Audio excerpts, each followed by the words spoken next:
네, 저는 오늘 AI, AR 글래스 시대 변천과 또 그 UX를 바탕으로 여러분들과 이야기를 나누려고 합니다. 저의 양력을 간단히 소개해 보자면은 저는 현업에서 XR 콘텐츠를 기획하고 디자인하면서 사람들이 XR 기술을 경험할 때 어떨 때 즐기고 어떨 때 불편해 하는지 이제 실무에서 많이 관찰해 왔습니다. 그래서 저는 기획자이자 제작자이자 디자이너 관점에서 경험해 온 것들을 여러분들과 함께 나누고자 합니다. 오늘 본격적인 이야기를 하기 전에 여러분들께 질문을 하나 던지고 싶어요.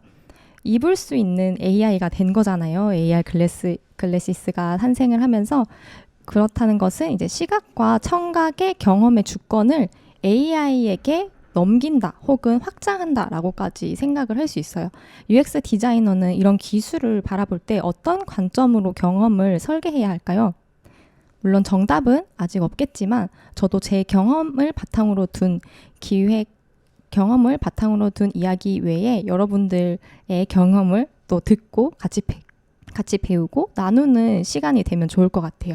그래서 오늘 강의 끝나고 다양한 의견을 공유해 주시거나 또 질문을 해주시면은 서로 굉장히 유익한 시간이 될 수 있을 것 같습니다. AI는 왜 장착되는 지능이 되었는가? 1세대 스마트 글래스의 실패, HMD의 변화 궤도, 그리고 2세대 메타 레이벤의 성공 조건, 그리고 AI 글래스의 최소 간섭 UX의 미래, 이렇게 5챕터로 나누어진 강의고요. 한 40분 정도 진행될 예정입니다. 첫 번째 주제에서는 이제 AI 기술이 웨어러블 디바이스에 확장되기까지 그 어떤 흐름이 있었는지 짧게 공유를 할 거고, 두 번째로는 이제 유명한 AI 글래스 실패 사례죠. 구글 스마트 글래스의 실패 사례를 다루면서 대중화가 되기 전까지 어떤 우여곡절이 있었는지 둘러볼 거고, 그 사이에 있는 HMD, 헤드 마운트 디스플레이라고 하죠. VR, MR까지 더불어서 이러한 기기 콘텐츠들이 또 이런 스마트 글래시스에 어떤 영향이 있었는지 같이 살펴볼 거예요. 그리고 이제 끝으로 이제 최소 간섭 UX는 실제 UX 용어가 아닙니다. 제가 그냥 가져온 말이고요. 적절한 UX 용어가 뭐가 있을까 하다가 최소 개입을 할까, 최소 간섭을 할까 하다가 최소 간섭 UX라는 워딩을 사용을 하였는데, 왜 이런 워딩이 나오게 됐는지는 이제 앞서 1챕터부터 4챕터까지 쭉 둘러보면서 여러분들도 점점 더 명확해지실 거라고 믿습니다. 네. 이후에 또 최소간섭 UX 외에 다른 용어를 또 추천해 주시고 싶은 분들은 댓글로 자유롭게 의견 공유해 주시면 감사하겠습니다. 네, 그래서 오늘 강의는 전반적인 기술 설명보다는 AR 글래스의 산업 실패 사례와 그리고 그때 축적된 사용자 경험 데이터를 가지고 어떻게 발전하게 됐는지를 공유 드릴 수 있을 것 같습니다. 저는 AR 글래시스를 디바이스에서 에이전트로라는 부제를 달아서 이제 강의 주제를 가지고 왔는데요. 에이전트라고 하면 유은식 교수님 강의에서도 많이들 들어보셨을 거예요. 그래서 에이전트 용어가 낯서신 분들은 뒤에 제가 또 용어 설명을 간단하게 할 거니까 검색은 따로 안 하셔도 되고 여기서 쭉 이어서 보시면 되겠습니다. 그럼 첫 번째 주제입니다. AI는 왜 장착되는 지능이 되었는가? 저는 이 AR 글래시스를 생각하면서 정말 이제는 입을 수 있는 내 몸과 정말 하나 되는 디바이스로서 그 경험이 확장됐구나라는 걸 되게 체감을 했었어요. 실제로 레이벤 1을 젠 1 버전을 제가 주변 분이 가지고 계셔서 착용을 해봤는데 딱 썼었을 때 정말 그 기분과 느낌이 정말 다르더라고요. 스마트폰과는 다른 이 정말 내 몸과 하나 되어서 내가 정말 똑똑해진 느낌? 그리고 그 미세한 진동과 사운드가 진짜 얘랑 빨리 친해져서 내가 일상에서 얘를 사용하고 싶다라는 그런 욕구가 막 생기더라고요. 그래서 이제 첫 번째 주제는 이렇게 장착되는 지능이라는 워딩을 사용해서 제가 가지고 왔습니다. 이런 일체화된 경험은 이제 일반적인 하드웨어로 보기보다는 이제 일반적인 하드웨어의 변화만 가지고는 저희가 설명하기는 어렵겠죠. 네, 이런 것들은 이제 UX의 혁신이 가져온 결과라고도 볼 수 있습니다. 컴퓨터 인터페이스의 역사를 이렇게 개괄적으로 한번 보면은 한마디로 인간과 기계 사이의 거리를 이렇게 좁히는 과정이었습니다. 키보드와 마우스는 책상 위에 있었을 때는 일정 거리가 있었죠. 30cm, 한 50cm 이 정도 거리가 있었고 그런 것들을 한 번 더 줄이면서 이제 스마트폰까지 오게 됐어요. 여기는 30cm라고 써 있지만은 지하철에서 보시면 사람들이 거의 5cm 앞까지도 막 스마트폰을 가지고 오고 있어요. 근데 이러한 것들이 이제 더 이상 그 거리, 그 간극이 아예 없어지는 0cm에 머무르기까지 지금 이 AR 글래스가 그 변화의 궤도를 같이 달리고 있습니다. 이러한 이제 변화 과정들을 또 전문 용어로는 이렇게 에고센트릭 인터랙션이라는 언어로 표현을 하더라고요. 이 에고센트릭 인터랙션은 이제 사용자 시점 중심의 상호작용이라고 해서 원래는 이제 제3자 기기 입장에서 제3자가 바라보는 시야로 이걸 조작을 했다면 이제는 기기가 나의 시점으로 들어와서 마치 자아를 가진 것처럼 에고센트릭하게 저와 같이 이 시점을 공유하는 거죠. 그래서 에고센트릭 인터랙션이라는 이 보는 주체의 이동이 있었다는 게 이런 하드웨어 기술의 발전에 있어서 가장 변화된 부분이겠죠. 그리고 이런 보는 주체의 이동이 일어나면서 UX 디자이너도 이전과는 다르게 컴퓨터를 설계할 때 모바일 앱을 설계할 때와 또 다른 관점을 가지고 디자인을 해야 된다는 말입니다. 그래서 여기서 조금 더 이어서 설명을 해보면은 에이전트라는 용어를 조금 더 다뤄볼게요. 에이전트는 행동, 대신하는 존재, 대리인이라는 의미를 가지고 있는데요. AI가 이제 들어오게 되면서 AI 에이전트라는 용어로 확장이 됐어요. 사용자의 목표를 이해하고 상황을 판단하고 스스로 행동을 선택해서 이제 실행하는 그런 시스템인데 이런 에이전트가 이렇게 우리 몸에 정말 일체화 되었었을 때 그게 더 10분 발휘되고 저희와 또 그런 시너지를 낼 수 있게 되는 거죠. 이러한 에이전트 기능이 가능해진 데는 AI 발전과 함께 이제 멀티모달 AI 기술이 개발이 되니까 이런 것들이 가능해졌습니다. 그런 기술들이 이제 AR 글래시스와 함께 덧입혀졌었을 때 정말 혁신적인 디바이스가 탄생하게 되는 거죠. 이런 혁신 가운데 이제 또 등장한 용어가 있어요. 유비쿼터스 컴퓨팅이라고 여러분들 많이 들어보셨을 거예요. 유비쿼터스 같은 경우는 컴퓨터가 어디에나 깔려있는 상태, 인프라의 개념이었어요. 과거의 기술들이 이제 지향했던 방향점이었죠. 그래서 IoT 기술과 더불어서 우리가 생활 가전에도 전반적으로 이런 컴퓨팅 시스템들을 누릴 수 있는, 편리하게 누릴 수 있는 상태였는데 그 이후 이런 멀티모달 AI 기술이 발전하면서 이런 앰비언트 인텔리전스라는 용어로 또 변화하게 됩니다. 앰비언트 인텔리전스는 그 기술이 보이지 않는 배경에서 사용자의 맥락을 이해하고 필요한 순간에만 이렇게 개입을 하는 경험을 설계하는 용어입니다. 점차 기술이 고도화될수록 마치 인간 본연에 집중하게 되는 이런 용어 변화의 추이를 볼 수 있었어요. 굉장히 과거에는 이렇게 멋진 기술이에요 라고 앞에 탁 선물하는 느낌이었다면은 이제는 당신은 이러한 경험을 누릴 수 있어요 라고 인문학 관점으로 조금 더 초점을 맞춰서 그 용어들을 사용하게 되는 것을 볼 수 있어요. 네, 이렇게까지 오기까지는 굉장히 많은 우여곡절이 있었습니다. AI도 진화를 많이 했잖아요. 과거는 명명하는 도구에서 지금은 대화 가능한 비서로 이제 자리매김이 가능하게 됐는데 여러분 과거에 네이버 클로바와 기가지니 이런 거 사용해 보셨었죠. 그때 사용했었을 때 저는 처음에 굉장히 불편하다고 느꼈거든요. 이게 자연어 소통이 되는 줄 알았더니 특정한 명령어에만 반응을 하기 때문에 거의 소통이 안 되고 오히려 손가락으로 리모컨을 누르는 게 더 빠른 경험이라는 걸 학습하게 됐었어요. 그래서 이거는 그냥 말로 하는 명령어를 사용자가 외워서 입력을 해야 되는 방식이구나. 이건 전혀 AI스럽지 못하다, 똑똑하지 못하다라고 생각이 들었었어요. 하지만 이제는 LLM, 이 거대 언어 모델, 이 언어를 맥락적으로 파악할 수 있는 AI가 발전을 하게 되면서 사용자의 의도를 파악해서 그거에 맞는 이제 해결책을 똑똑하게 제안해주게 되었어요. 이러한 것들이 이제 가능하게 되면서 비로소 이런 앰비언트 인텔리전스, 정말 공기처럼 우리 주변에 보이지 않지만은 자연스럽게 나를 도와줄 수 있는 그런 기계로 발전하게 되는 이런 계기가 되었어요.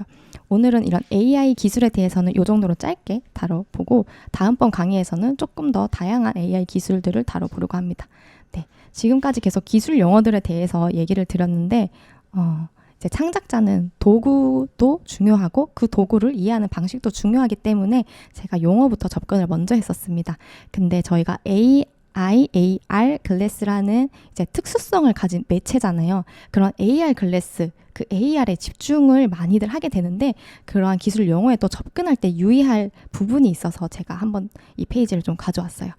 AR, MR, XR 엄청 흔하게 들어보기도 하고 어떻게 보면 이제는 조금 진부한 단어다. 그래서 이게 우리한테 뭘 해줄 수 있는 거지? 이런 느낌을 가지시는 분들도 좀 계셨을 거예요. 이제 좀 질린다 하시는 분도 있었고 그게 이 AR, MR, VR, XR 저도 현업에서 많이 경험을 했었는데 이 제작자들과 디자이너, 특히 UX 디자이너는 이런 언어들을 그냥 기술 용어가 아닌 경험으로 접근을 해야 됩니다. 단순히 여기 보여져 있는 언어는 사실 그 개발자들을 위한 이 기술 개발하는 데 있어서 그 맥락에서 탄생해온 언어이기 때문에 이 워딩만 가지고는 여기서 경험할 수 있는 사용자들이 누릴 수 있는 그 경험까지 포괄적으로 이해하기가 힘듭니다. 그래서 단순히 내가 어떤 서비스를 만들 때 AR 서비스, MR 서비스라고 딱 정의를 해버리면은 그 기술적인 용어에 갇혀서 그 사용 맥락이나 실제 사용자들의 경험까지 접근하기가 어렵다는 말입니다. 이런 부분을 이제 예시로 좀 볼 수 있는데 보여드리고 싶었어요. 네, 그래서 UX 디자이너는 그리고 또 앞으로 이런 AI, AR, 글래스, UX 경험을 설계하시게 될 디자이너 분들은 이런 기술적 용어가 주는 그 한계도 염두를 해서 바라보시면 그 경험을 바라보시면 좋겠다라고 말씀을 드립니다. 네, 이제 구체적인 이제 실패 사례를 가져와서 한번 다뤄볼게요.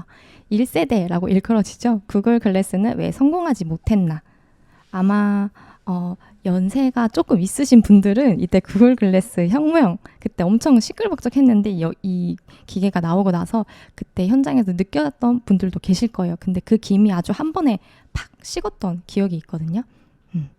여기 스마트 글래스는 처음에 목표는 이제 스마트폰을 손에 머물던 스마트폰을 이제 눈 앞으로 정말 나와 일치시켜서 그 경험을 합쳐버리자 하는 게 구글의 목표였었어요. 그래서 핸드폰을 꺼내는 그 과정, 이 과정조차 귀찮다. 우리는 유비쿼터스 시대에 살고 있지 않느냐. 그냥 내가 보이는 현실 세계 위에 디지털 정보를 더딥히면 끝나는 거 아니야? 내 눈 안에 컴퓨터를 넣자 하는 접근에서 이제 시작된 개발된 발명품이었습니다. 이때는 정보 접근의 혁신이 가장 목표였던 거죠.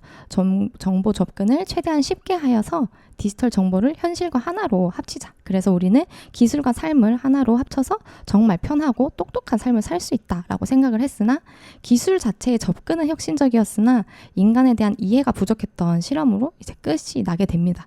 그 이후에는 크게 3가지 구글 글래스가 놓쳤던 3가지의 취약점이 있었어요. 하나가 인지 부하, 2번째가 사회적 수용성, 그 다음 프라이버시 이렇게 3가지를 고려하지 않았던 것인데요. 하나하나 얘기를 한번 해보겠습니다. 네, 첫 번째는 인지 부하입니다. 분할주의 효과라고 해서 AR 글래스를 한번 체험해보신 분들도 아시겠지만 이렇게 유리 같은 이 디스플레이를 내 눈앞에 딱 덧대고 그 유리 앞에 가상의 그래픽을 더 씌우는 느낌이에요. 근데 VR이랑 다른 것은 그 가상의 그래픽이 살짝 반투명한 상태에서 현실 공간도 보이고 가상 공간도 보이게 더딥혀져서 보이게 되는 거예요. 그러면은 우리 뇌는 현실과 가상의 정보를 2개를 동시에 이렇게 입력을 하게 됩니다. 그때 분할주의 효과라는 이런 인지부하 심리학적 자극을 받게 되는데 인간의 시각적 주의력은 한정된 자원이에요. 여러분들도 핸드폰 가지고 쇼츠 막 보시면서 빨리 넘기지만은 한 번에 하나만 집중해서 볼 수 있잖아요. 내가 이걸 넘기는 순간 이 전 거에 대해서 이어서 생각을 하지 않잖아요. 그런 것처럼 2가지 정보를 한눈에 이렇게 겹쳐준다고 해서 그거를 하나로 인식하는 게 아니고 뇌는 이 뒤에 있는 정보와 이 앞에 겹쳐진 정보를 같이 계속 통합하려고 하는 시도를 하면서 왔다 갔다 하게 돼요. 빠른 시간 안에 현실, 가상, 현실, 가상 이렇게 왔다 갔다 하게 되면서 과도한 인지 부하가 발생합니다. 물론 이러한 가상과 현실의 경계가 더 흐려지고 마치 하나처럼 느끼게 되는 그런 프레젠스 효과를 더 극대화시키는 사용자 경험 설계가 있다면은 좀 그런 것들이 줄어들겠지만은 이 당시에는 이러한 스마트 글래스의 경험이 처음이었기 때문에 굉장한 인지 부하가 발생했다고 합니다. 또한 이 구글 글래스를 쓰고 스마트 글래스를 쓰고 사람과 대화를 할 때 사람은 내 앞 저기 한 50cm 거리에 있는데 이 스마트 글래스는 바로 눈앞에 있다 보니까 초점이 계속 왔다 갔다 하는 거예요. 대화를 할 때도 친구가 나랑 대화를 하는데 어딜 쳐다보는 거지? 그런 느낌이 들면은 굉장히 기분이 나쁘잖아요. 그래서 이제 사용자 입장에서도 불편하고 이제 타자 입장에서도 불편했던 이런 경험을 유발했다고 합니다. 특히 사용자들은 이런 물리적 초점의 충돌을 계속 일으키기 때문에 뇌에 굉장한 피로를 받는 경험을 줬다고 해요. 네. 그리고 사람이랑 또 대화 중에 갑자기 무분별하게 팝업이 뜨고 알림이 오면은 그거를 내가 제어를 하지 못하고 그대로 받아들여야 되는 그런 시스템이었다고 합니다.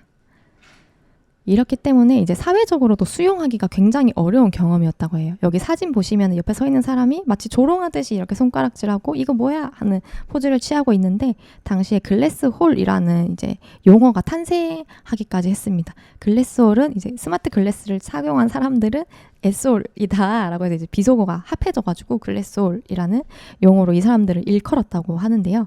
스마트 글래스를 바라보면은 이런 사회 문화적인 시야가 아직 받아들여지지 않았다고 해요. 대화 중에 상대방이 아닌 다른 곳을 응시하고 이러한 행위들이 굉장히 무례하고 거만한 태도다라고 하면서 이런 용어를 썼다고 합니다. 그리고 정말 가장 치명타였던 거는 프라이버시의 문제였었어요. 서구권은 물론 동양권도 그렇긴 하지만은 개인 프라이버시에 대해서 굉장히 민감하게 다루잖아요. 근데 늘 카메라를 눈앞에 붙이고 다니는 사람이 나의 어떤 모습을 언제 촬영할 줄 알고 굉장히 불안해했다고 합니다. 카메라의 온오프 상태를 타인이 알 수 없어서 나도 모르는 사이에 저 사람한테 도찰당할 수 있다라는 그런 불안감을 조성했다고 해요. 그 결과 많은 식당과 영화관에서 이 스마트 글래스 착용 금지를 하고 이제 스마트 글래스를 착용한 사람들을 이제 비하하는 글래스홀이라는 것도 이제 이런 프라이버시 문제 때문에 더 화두가 됐다고 합니다. 이때 발생한 이제 심리학 쪽 용어가 파놉티콘이라는 언어가 두드러졌었는데 제레미 벤담이 원래 파놉티콘은 그 둥근 형태의 감옥을 얘기해요. 중심에 한 감시자 한 명만 있으면은 그 원형으로 둘러싸인 감옥 방을 이렇게 감시를 할 수 있다 하는 그런 설계였는데 이런 파놉티콘 심리적 자극이 있으면 사람들이 내 행위에 대해서 굉장히 경계를 하고 피로함을 느낀다고 합니다. 언제 어디서 저 사람이 날 쳐다볼지 몰라. 그런 감시받는 불쾌한 경험을 심리적으로 제공을 하게 된 사례가 된 거죠. 더불어 이제 네 번째 기술적 추가된 정보인데 이건 기술적 한계입니다. 실제로 이걸 착용한 사용자들은 이걸 좀 원활하게 쓰고 싶으면은 30-40분 만에 방전이 되거나 51.9도까지 관자놀이에 부착된 이 기계의 온도가 올라갔다고 해요. 그래서 화상 위험도 있고 굉장히 불편하고 그리고 과열이 되면 버벅거림, 이 성능 저하도 발생해서 일상에서 편하게 사용하기가 굉장히 어려웠다고 합니다. 저도 과거에 그 컨퍼런스에 가서 이 스마트 글래스를 썼던 기억이 있는데 화면이 공중에 정말 작게 이렇게 떠 있어서 처음 딱 썼을 때는 기분이 되게 좋아요. 이거 뭐야? 완전 신기하다 하면서 너무 즐거운데? 근데 한 1분을 안 갔던 것 같아요. 근데 이거 굳이? 하고 그냥 바로 벗었던 기억이 있습니다. 근데 그런 기술로도 설명이 되지 않지만 이런 결함까지 있었다는 거는 굉장히 치명적이었겠죠. 그래서 이러한 배경을 보면서 실패할 만했네. 우리도 다 그렇게 공감할 수 있는 사례가 되었어요.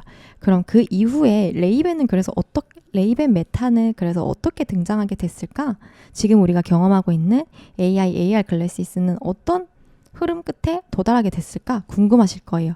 이 구글 스마트 글래스가 2012년, 2013년에 출시했던 제품이었거든요. 그 사이에 굉장히 많은 그런 변화, 궤도가 있었습니다. 저는 스마트 글래스에만 국한하지 않고 HMD라고 해서 헤드 마운트 디스플레이, AR, VR, XR 그 모든 경험을 이런 웨어러블, 머리에 쓰는 웨어러블 기기 형태의 디바이스와 기술 그리고 콘텐츠들의 전반적인 그 변화 궤도 끝에 메타 레이벤까지 오게 됐다라고 설명을 하고 있습니다. 처음에 구글 글래스의 소비 시장에서의 실패와 지금 10년 뒤에 이 AR 글래스 대중화 진입까지 굉장히 많은 기기들이 또 대중화는 되지 않았지만 그 시장 뒤편에서 또 열심히 발전이 되고 있었어요. 2016년, 17년에는 마이크로소프트의 홀로렌즈가 산업용 B2B 시장에서 그 가치를 입증했던 사례가 있었고요. 2018년에는 보스프레임, 디스플레이가 없는 오디오로만 이제 소통을 하는 그런 AR 시장을 개척하기도 했습니다. 그리고 이 사이에 수많은 이제 VR 기기가, MR 기기가 나타났죠. 그리고 2023년 또 직전에는 애플에서 출시했던 비전 프로의 VR 공간 스페셜 컴퓨팅이라는 워딩을 처음 가지고 오면서 또 공개했던 VR 기기가 있었고요. 또 그 전에는 메타 퀘스트라고 해서 마찬가지로 메타에서 레이벤을 만든 메타 레이벤을 출시한 그 메타 회사에서도 VR 기기를 계속 개발을 하고 있거든요. 그때 출시했던 이제 오큘러스와 같이 합작을 해서 메타 오큘러스, 메타 퀘스트 이렇게 나왔던 제품들도 많이 있었습니다. 그러는 동안에 그 다양한 하드웨어, 그 다양한 디바이스와 그 디바이스를 경험하는 사용자 사이에 축적된 이런 데이터, 사례 연구와 데이터가 굉장히 많았습니다. 그것들을 이렇게 쭉 쌓아오다 보니까 이렇게 메타 레이벤의 등장까지 진입할 수 있었다라고 생각이 되어지는데요. 처음에 한번 대차게 AR 글래스의 실패 사례를 구글이 만들고 나서 마이크로소프트가 얘네들의 실패 사례는 너무나 명확해. 그래서 이것만 개선을 하면은 이 AR 글래스는 정말 혁신적인 기술이 될 거야 라고 해서 출시한 게 이렇게 B2B 시장으로 뛰어든 이 홀로렌즈였습니다. 이 홀로렌즈는 그 구글 글래스가 이제 놓쳤던 사람과 사람 사이에 방해하는 디바이스가 아닌 특정 목적을 가지고 이 기기를 썼었을 때 방해하는 게 아니고 더 융합되기 때문에 더 시너지를 줄 것이다 라고 생각을 해서 상업용으로 가져왔어요. 그래서 실제 공장이나 의료업계에서 이렇게 더딥혀지는 AR 글래스를 쓰고 현장에서 이렇게 일을 하는 도구로 출시를 했었을 때 굉장히 호응을 많이 이끌었다고 해요. 그래서 일반 소비자 시장에서 목적이 명확한 산업 시장에 집중하면서 복잡한 기계나 해부학 실습을 위한 학습 보조 도구로 많이 사용이 됐습니다. 그래서 MR 디바이스, AR 글래스라고 검색을 하면은 학습에 대한 연구가 굉장히 많은 이유도 이러한 이유입니다. 앞서 이제 사회적인 수용이 막혔기 때문에 사람과 사람 관계에서 방해하는 디바이스로 인식이 됐기 때문에 산업 현장 혹은 학습 보조 도구로 우선 그 사용성을 방향을 튼 거죠. 그래서 현실을 가리는 화면이 아닌 보조하는 도구로 그 증강 기술이 활용이 됐습니다. 그러나 이것도 끝까지 성공적이지는 못했어요. 저도 이 홀로렌즈를 가지고 전시를 기획하고 제작을 했었는데요. 이 홍보하는 영상에는 이런 시점으로 여러분들 공간에 이 콘텐츠를 경험할 수 있어요 라고 홍보 영상 이렇게 나와 있지만 실제 착용 시점은 이렇게 정말 눈앞에 요만한 화면 안에만 그래픽이 더딥혀져 보입니다. 그래서 이게 증강이라고 하기 좀 애매하긴 하다 하는 느낌이 좀 있었어요. 좁은 시야각이 정말 문제였는데 여기 적힌 화각 보면은 43도와 30도가 안 되는 이 수직 화각이 엄청 협소하다는 거를 감접적으로 아실 수 있어요. 그래서 이때 제가 현업에서 이제 전시를 할 때 많이들 사용자들이 경험했던 불편함은 여기 중앙의 정면을 딱 응시를 해야지만 가상의 콘텐츠가 보이는 거예요. 내 시야가 여기 밖을 넘어가는 순간 그냥 안경 쓴 상태랑 똑같이 되는 거예요. 그래서 눈알을 이렇게 굴릴 수가 없어요. 그래서 이 기기를 썼을 때는 정면을 응시하고 고개로 이렇게 이동을 해야 되다 보니까 자연스럽게 머리의 이동이 잦아지고 머리에 전환이 잦아지면은 또 멀미가 일어나거든요. 그런 부분이 굉장한 단점으로 또 활용이 됐고 이게 현실 공간에서 더딥혀져서 사용돼야 되는 기기임에도 불구하고 화각이 좁다 보니까 그 공간에 기반해서 이 콘텐츠를 설계하고 제작하는 것도 제약이 굉장히 컸습니다. 우리는 실생활에서 살 때 이 공간을 다 쓰는데 이 기기만 장착하고 나면은 지금 내 앞에 주어져 있는 요 정도의 현실 공간에만 내가 집중을 할 수 있는 거예요. 그렇다 보니까 사용성에 있어서도 치명적인 부분들이 많았어요. 이어져서 VR 시장에서도 꾸준히 콘텐츠들이 개발되고 있었어요. 이런 실제로 VR 기기를 쓰고 총을 쏘거나 이런 액티비티 활동을 할 수 있는 이런 공간들이 17년도 혹은 15년도에서 17년도에 쭉 엄청 성행을 하다가 한 번에 내려왔었는데, 그 이유는 초반에 줬던 그 몰입감은 혁신적이었었으나 사용자들을 이제 현실로 고립시키는 한계가 드러났기 때문입니다. 그래서 이러한 한계는 사용자들이 장시간 이 VR 환경 안에 있기가 좀 거북해 하시는 분들도 있었고, 또 그런 것들도 안 좋은 시선으로 바라보는 그런 편견도 있었어요. 특히 우리나라 같은 경우는 VR 시장이 굉장히 좀 매니아층들만 누릴 수 있는 그런 시장이었기 때문에 이런 시선이 조금 더 두드러졌습니다. 이런 완전한 몰입을 이제 경험한 사람들이 이런 MR 환경에 MR 기술이 발전하게 되면서 현실이 보이는데 몰입감이 엄청난 현실을 추구하게 되는 경향이 있었어요. 이거는 제가 현장에서 느꼈던 사용자들의 니즈였는데, 이게 실제로 경험해보지 못한 사람들은 내가 이 유리로 된 글래스를 쓰고 마치 VR에서처럼 완전히 이 사방이 그래픽으로 둘러싸여진 상황에 놓여있기를 원하더라고요. 경험해보지 않은 사람들은 상상을 할 때 이런 식으로 많이 니즈를 표현하곤 합니다. 근데 실제로 이렇게 콘텐츠를 만들어 놓으면은 사람들이 뭘 봐야 할지 모르겠어요. 너무 정신이 없어요. 어지러워요. 뭘 봐야 되는지도 모르겠고 너무 시끄러워요. 이렇게 빨리 인지 부조화를 더 극단적으로 느끼는 경우가 많았어요. 그래서 대중화를 위해서는 이렇게 현실을 완전히 바꾸는 이런 오버레이가 되는 콘텐츠가 아닌 현실을 보조하는 도구로 인식되어야 한다는 것들이 이제 MR 기술 발전과 더불어서 사용자들이 학습하게 되었어요. 그 이후 이제 공간 컴퓨팅이라는 개념을 애플이 가지고 오면서 VR, AR, MR이 저질렀던 이런 단점들을 이제 다시 답습하지 않겠다. 그래서 공간 컴퓨팅이라는 이제 새로운 용어를 제시하면서 기술의 중심 언어가 아닌 경험 중심 언어로 이 기술을 설명하기 시작했다고 저는 바라보고 있습니다. 그래서 몰입보다는 현실과 자연스러운 공존에 초점을 맞췄고, 그랬기 때문에 컨트롤러라는 앞서 VR 기기에서 꼭 필요했던 이 리모컨 같이 생긴 이 컨트롤러를 과감하게 없애는 시도를 했었고요. 그래서 완전히 차단된 몰입 공간도 가능하고, 시스루라는 기술, 그 실시간 카메라 렌더링 기술을 통해서 뒤에 비춰지는 이 현실 공간도 함께 볼 수 있도록 설계를 했습니다. 보다 가상과 현실이 조화롭게 융합된 경험을 설계하면서 인간 친화적인 상호작용의 새로운 방식을 제안을 했습니다. 이것도 사용해보신 분들은 아시겠지만 초점으로 아이 트래킹으로 개체를 지정하고 손 아래에서 이렇게 핀치 동작을 하면은 선택이 됩니다.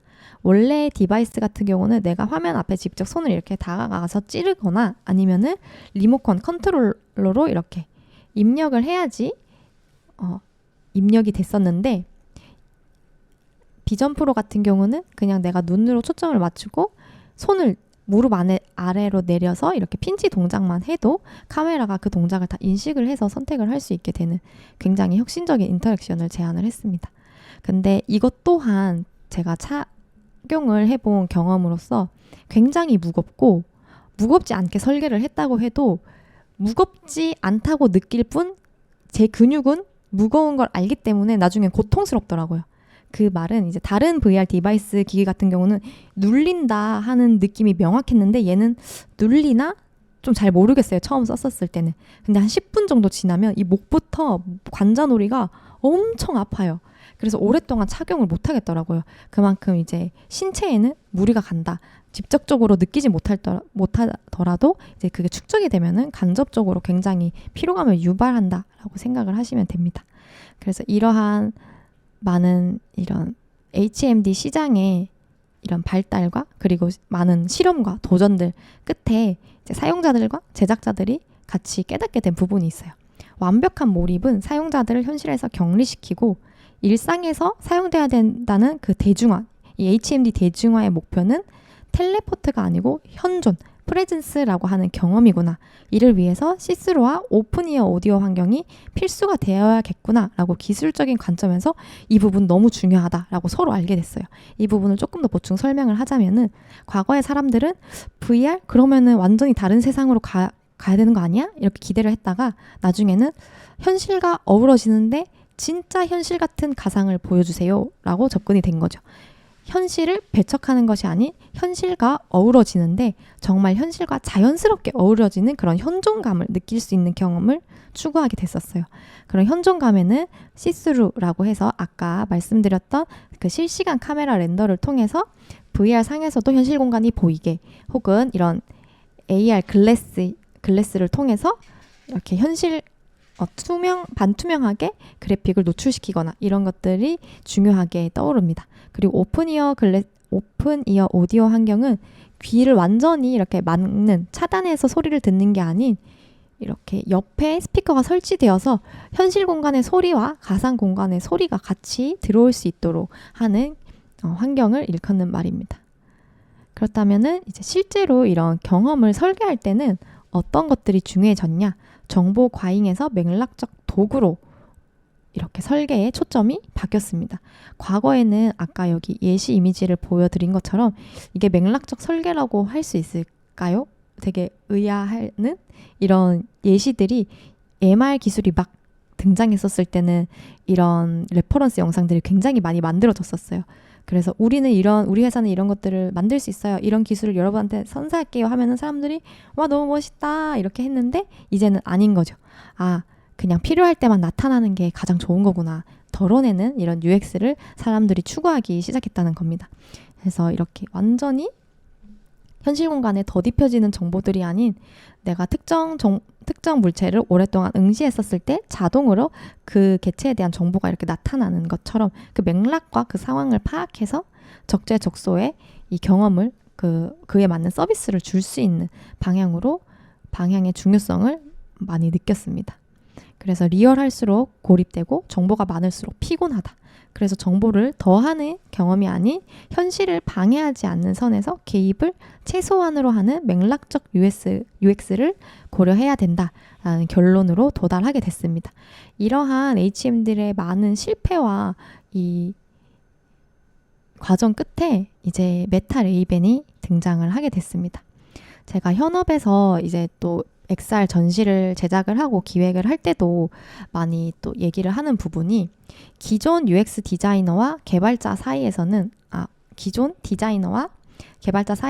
디자이너가 개발자분들한테 이렇게 만들어주세요. 이렇게 멋지게 만들어주세요. 라고 주면 개발자분들이 기술적으로 어렵습니다. 안 돼요. 이런 대화 패턴이 많이 보이잖아요. 근데 XR 현업 같은 경우는 오히려 개발하시는 분들이나 기술 쪽에 계신 분들이 이런 기술이 있으니까 이런 걸 넣어요. 이걸 할 때 이런 경험도 넣어요. 이런 경험도 넣어요. 먼저 이렇게 제안을 많이 해주세요. 근데 설계자나 이제 UX 디자이너 입장에서는 안 됩니다. 덜어내세요. 이렇게 역할이 마치 역으로 된 것 같은 경험을 많이 했었습니다. 저도 GUI 디자이너로 이렇게 업무를 할 때는 개발자분들한테 이것도 들어가야 돼요. 이것도 꼭 있어야 돼요. 이것도 꼭 해주세요. 이렇게 했지만 제가 XR UX 디자이너로 일을 할 때는 개발자 분들이 이런 기술도 있고 이것도 있으니까 이거 다 넣읍시다. 혹은 이제 클라이언트가 이런 것도 추가되면 좋을 것 같아요. 자꾸 막 뭘 더 넣으려고 하세요. 그럴 때마다 안 됩니다. 이렇게 잘랐던 기억이 있습니다. 그런 것들이 이제 앞서 그 HMD 역사 흐름 속에서 사람들은 사실상 경험해보지 않으면 모르지만은 정말 이 정보가 과잉한 것보다는 필요할 때 딱 적재적소에 최소한의 설계가 들어가야지 편하다고 느끼고 오래 사용할 수 있고 유용하다고 느끼기 때문이에요. 네, 다음은 이제 성공적인 2세대, 저는 이 AR 글래스의 2세대를 메타 레이벤이라고 칭하고 있습니다. 2세대의 성공 사례 분석을 이제 시작을 해볼게요. 본격적으로 AI가 AR 글래스에 탑재가 되어서 이 맥락적으로 상황을 판단해서 나를 보조해주는 마치 비서 같은 역할에 도움을 하게 된 하드웨어라고 할 수 있습니다. 물론 이전에도 스마트 글래스 뭐 AI 기능이 탑재된 것들이 많았지만은 이 레이벤이 왜 이렇게 많은 화두에 올랐으며 사용자들한테 긍정적인 반응을 얻느냐 하는 또 관점은 또 다른 이야기거든요. 그래서 그러한 이유들을 이 메타 레이벤의 기술적인 부분을 같이 보면서 얘기를 해볼게요. 메타 레이벤을 보시면은 굉장히 얇고 가벼워 보여요. 앞서 봤던 스마트 구글 글래스는 되게 요상하게 생겼었고 다른 HMD는 되게 묵직하고 컸는데 얘는 굉장히 샤프하고 일반 안경과 다름이 없습니다. 어떻게 여기서 AR 글래스라는 명칭을 얻게 된 거지? 라는 생각이 들 정도로. 근데 여기 보면은 컨트롤러는 이렇게 그 안경테로 대체를 한 걸 볼 수 있어요. 그래서 터치를 통해서 인터랙션을 할 수 있고요. 여기 안경 상단에 촬영 버튼이 있어서 여기 버튼을 이렇게 누르면은 앞에 달린 카메라로 촬영도 됩니다. 카메라 화질이 최대 3K UHD로 굉장히 높은 화소를 볼 수 있고 또한 배터리 수명까지 기존과보다는 더 연장이 되어서 오랫동안 착용을 할 수 있게 됐고 오픈이어 마이크 환경도 갖추어져 있어요. 그리고 여기 일반 메타 레이벤 같은 경우는 AR 디스플레이가 아니에요. 그래서 음성이랑 목소리로만 대화를 주고받고 명령하고 안내를 보조받을 수 있도록 그리고 촬영된 또 이미지나 영상은 또 앱이나 별도 이제 다른 디바이스로 확인할 수 있도록 이렇게 설계가 되었는데 이것 자체가 굉장히 혁신적이었죠. 근데 최근에 나온 여기 메타 레이벤 디스플레이 모델 같은 경우는 보시는 거와 같이 컨트롤러가 되게 특이한 형태의 팔찌로 컨트롤러가 나왔고 눈앞에 증강되는 이 그래픽을 같이 볼 수 있습니다. 여기서 이제 사용자 경험이 완전히 달라지고 확장되는 기술이 도입이 된 건데요. 여기 보이는 팔찌 같은 경우는 여기 영상 아마 디바이스에 관심이 있으신 분들은 이미 보신 분들도 있을 거예요. 이렇게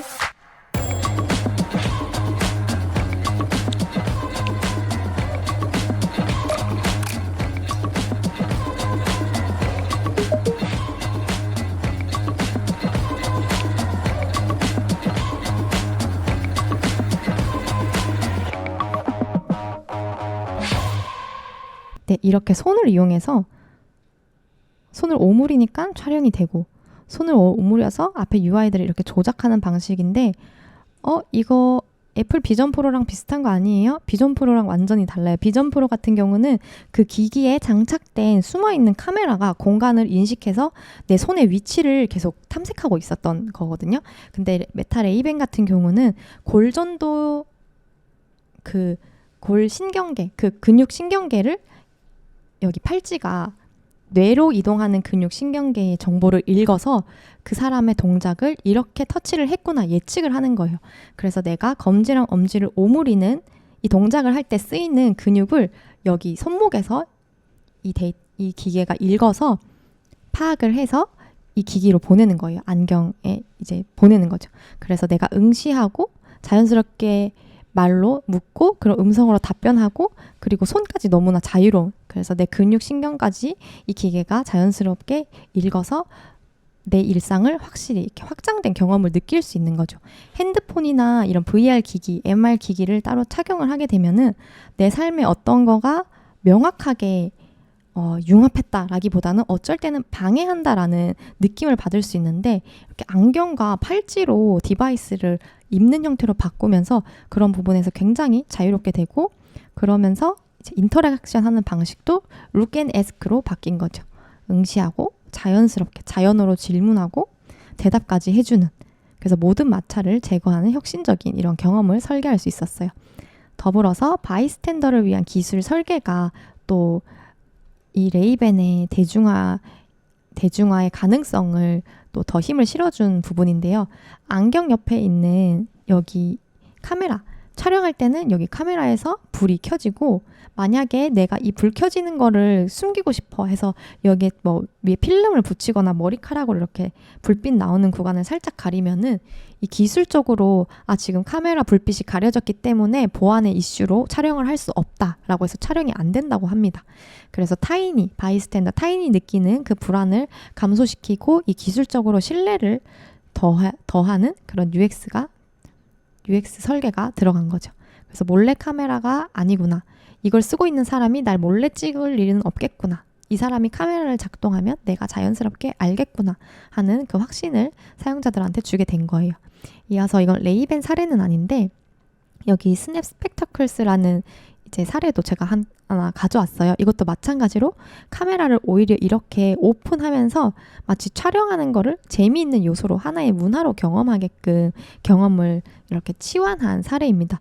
이 실제 영상을 나중에 한번 보시면은 카메라가 온 될 때 여기 LED가 이렇게 뱅글뱅글 돌아가고 그 다른 모델들은 여기 렌즈 알 주변으로까지 LED가 이렇게 나가더라고요. 그게 굉장히 예쁘고 익살스럽다고 해야 될까요? 즐기면서 촬영을 할 수 있는 환경을 제공하면서 오히려 촬영의 문화를 좀 바꾸는 그런 시도를 한 겁니다.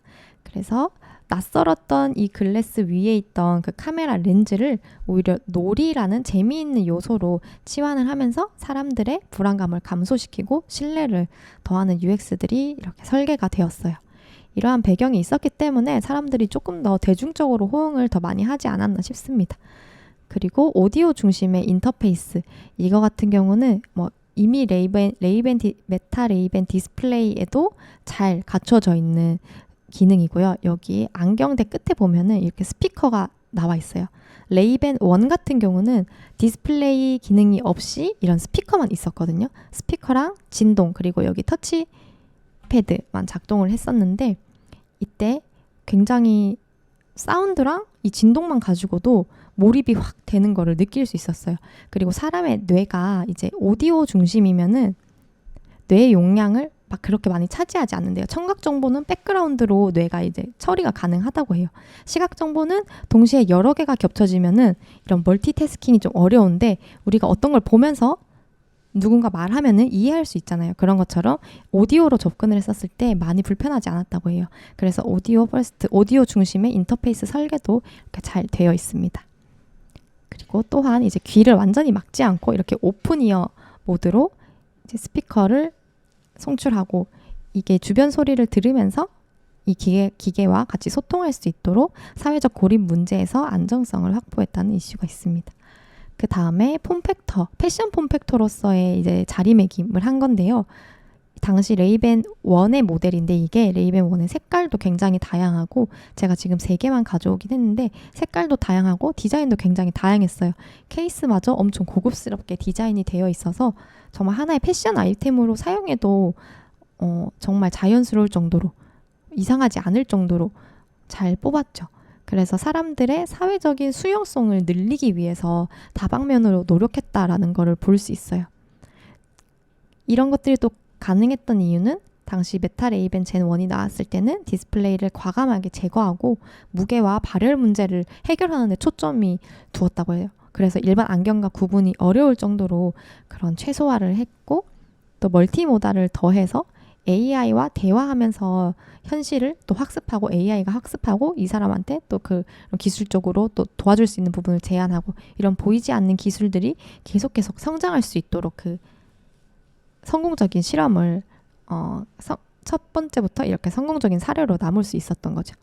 그래서 1세대인 스마트 글래스와 2세대인 AI, AR 글래스, 레이벤을 대표적인 예시 레이벤을 두고 이제 비교를 한번 해보면은 스마트 글래스 같은 경우는 첫 번째 기술적 목표가 즉각적인 정보의 확인이었어요. 그래서 사용자가 원하지도 않을 때 이 푸시 알림이 떠가지고 시야를 가리는 경우가 있었었죠. 하지만 AI, AR 글래스 같은 경우는 맥락 인식이 가능하기 때문에 이 사람이 누군가 대화하고 있다 하면은 뭐 알림을 작게 띄운다던가 혹은 이 사람이 지금 충분히 알림을 확인할 수 있다 하면은 알림창을 좀 더 팝업 형태로 띄운다거나 이런 식으로 맥락적으로 서비스를 제안해주는 게 가능을 했고요. 구글 스마트 글래스 같은 경우는 핵심 경험이 스마트폰을 얼굴에 착용한다. 우리 눈 앞으로 인터넷을 가져오자 하는 게 주였다면은 2세대인 AI, AR 글래스 같은 경우는 AI가 내 눈이랑 귀가 되어져서 마치 일체형처럼 내가 이 사람을 보조하는, 도와주는 에이전트가 되어야겠다의 핵심 경험이었고 인터랙션 방식은 구글 글래스는 터치패드가 있었지만은 단편적인 음성 명령만 가능했고 자연어 대화가 많이 어려웠어요. 하지만 이제는 멀티모달의 시대이기 때문에 내가 음성으로 대화하면은 이제 시선 추적을 또 체크하고 나의 제스처를 본다거나 다방면으로 이렇게 기계와 소통을 할 수 있게 된 거죠. 네, 그리고 가장 치명적이었던 이제 구글 스마트 글래스의 주요 실패 요인이 인지 부하와 이제 사회적 낙인, 글래스홀이라는 이런 사회적 수용성 문제가 가장 실패적인 실패 요인이었고, AI, AR 글래스에 아직은 이제 실패라고 보긴 좀 어렵긴 하지만 유의해야 되는 요인이 있다고 하면은 이런 신뢰도의 문제가 굉장히 많이 화두가 된다고 해요. 구체적인 어떤 부분의 신뢰도지? 라고 하면은 내 눈과 귀를 개입을 하기 때문에 잘못된 정보를 주면은 굉장히 치명타가 있는 거죠. 그냥 우리가 챗GPT 틀렸네 이 정도가 아니고 뭐야 이거 정말 쓸모없다 나 이거 이제 못 쓰겠다 정도까지 가는 거죠. 그럼 이 신뢰도 조정에 대해서는 이제 그 이후 강의에서 저희가 또 더욱 다뤄보도록 해보면 좋을 것 같아요. 네, 그래서 이런 UX, AR 글래스의 UX 프레임을 또 이렇게 가져와 봤는데, 이 당시 구글 글래스는 항상 화면이 켜져 있고, 하지만 지금 메타 레이벤 같은 경우는 필요할 때 적재적소에 AR 화면을 보여주는 걸로 변경이 되었죠. 그리고 맥락 중심의 기술이고, 구글 글래스 같은 경우는 정말 그냥 기술적인 부분만 강조를 했었어요. 기술 시연이 더 중요했고, 시야에 항상 이 UI를 띄워놔야 됐었고, 상대방 타자와는 어떤 커뮤니케이션을 하는지 이 기계는 전혀 알 수 없는 그런 상태였지만, 지금은 평소에는 이렇게 조용히 꺼져 있는 것 같다가 필요할 때 음성으로 개입하거나 또 필요할 때 또 AR 디바이스로 보여주는, 그리고 또 하나의 패션 아이템으로 이런 패션 폼팩터로 리포지셔닝을 하면서 웨어러블 디바이스에 또 혁신을 가져왔다라고 보시면 됩니다. 그러면 AI, AR 글래시스의 최소 간섭 UX의 미래에 대해서 마지막으로 이제 UX 패러다임에 대해서 저희가 접근을 하면서 이제 끝을 맺을 건데요. 앞에 여기 이렇게 포지셔닝 맵을 보면은 여기서 맥락을 중요하게 생각을 하고 항시 꺼져 있다가 필요할 때만 나타난다 라는 이 핵심적인 맥락이 있었잖아요. 그래서 저는 이제 최소 간섭 UX라는 용어를 가지고 이 AI, AR 글래스 설계를 할 때 가장 중요한 접근이 아닌가라고 저는 생각을 했습니다. 보면은 아까 저희가 예시 영상에서도 봤던 것처럼 정말 평소에는 이런 비가시적 인터페이스가 있다가 필요할 때만 이렇게 디바이스에 화면이 들어와서 최소한의 시각 신호로 소통을 할 수 있고, 이 또 팔찌 형태의 컨트롤러를 가지고 손을 또 자유롭게 소통할 수 있다 라는 게 대표적인 인터랙션의 방식인데요. 또 인터랙션을 또 사이트에 들어가 보면은 더 구체적으로 볼 수 있습니다.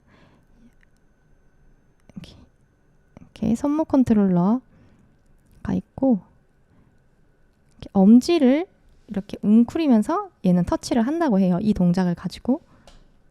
그리고 이렇게 좌우로 하면은 넘길 수 있고 위아래도 인식을 한다고 합니다. 평소에는 이렇게 말로 명령어를 전달할 수도 있고, 이렇게 손가락으로 글씨를 써도 이거를 인식한다고 해요. 사람들과 있을 때도 너무너무 자연스럽게 그냥 안경을 쓰고 있는 것 같이 보이고, 또 언어가 다른 사람들은 이렇게 실시간 자막을 통해서 번역도 해주고,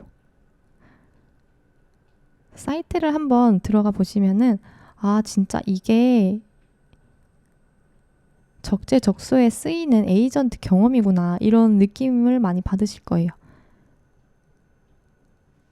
이런 식으로 엄지를 넘기는 동작을 통해서 이렇게 디바이스에 떠오르는 UI들을 조작할 수 있습니다. 자연어를 통해서 이렇게 소통도 가능하고 실시간 번역도 이렇게 디스플레이로 확인할 수 있습니다.